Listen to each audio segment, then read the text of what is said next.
In this video we're going to show you how to change the light on an AEG SCS51800F0 refrigerator.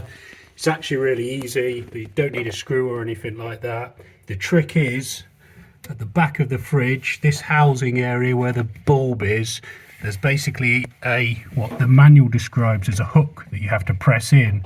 You basically press that in at the same time as pulling the housing off.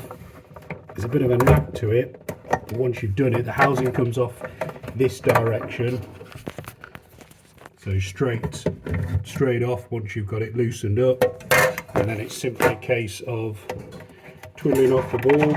Obviously make sure that you've turned the fridge off, disconnected it from the power temporarily, pop your new bulb in,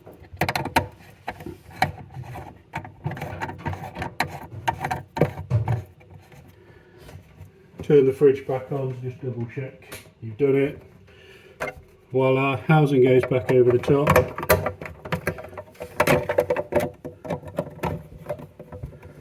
And there you go, ready to go.